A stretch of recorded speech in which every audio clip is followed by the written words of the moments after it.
স্বজনের সঙ্গে ঈদ উদযাপনে ছুটছেন রাজধানীবাসী। লঞ্চ ঘাটে ঢল নেমেছে মানুষের। গাজীপুর মহাসড়কে যানবাহনের ধীর গতিতে ভোগান্তিতে যাত্রীরা। সবশেষ অবস্থা জানাতে এই মুহূর্তে সদরঘাট লঞ্চ টার্মিনালে আছেন নাইম হাসান এবং গাজীপুরে আছেন মেহেদি হাসান। সরাসরি শুরুতেই যাচ্ছি নাইমের কাছে।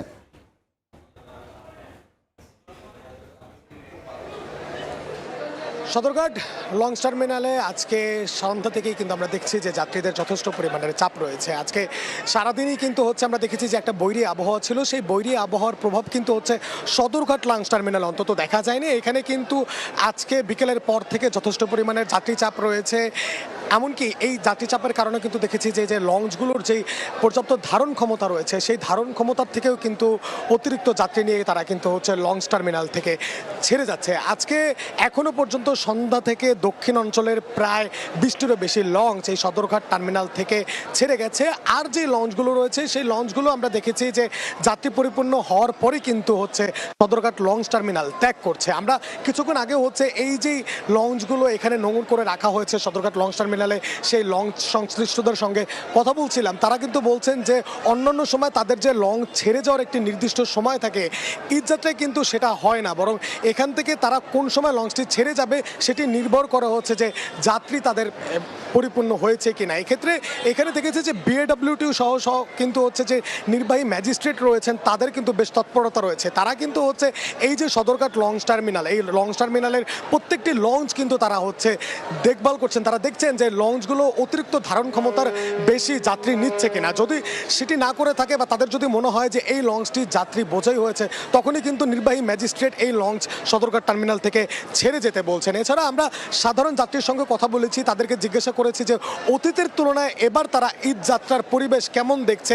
এখানে কি তারা কোনো ধরনের কোনো ভোগান্তি পোহাতে হচ্ছে কিনা। তারা কিন্তু বলছেন যে না, অতীতের মতো এবার কিন্তু এখানে কোনো ধরনের ভোগান্তি খুব একটা তাদেরকে পোহাতে হয়নি, বরঞ্চ তারা খুব সহজেই যে তাদের যেই প্রিয়জনের সঙ্গে ঈদ উদযাপন করতে যাওয়ার জন্য যে ছুটে যাওয়া সেই নির্দিষ্ট গন্তব্যে ছুটে যাওয়ার জন্য তারা কিন্তু লঞ্চ টার্মিনালে আসছেন, তাদের পছন্দের গন্তব্যের যে লঞ্চ সেই লঞ্চও বেছে নিচ্ছেন। দর্শক, এই মুহূর্তে আমাদের সহকর্মী মেহেদি নাইম রয়েছেন গাজীপুরে, আমরা সরাসরি চলে যাব তার কাছে।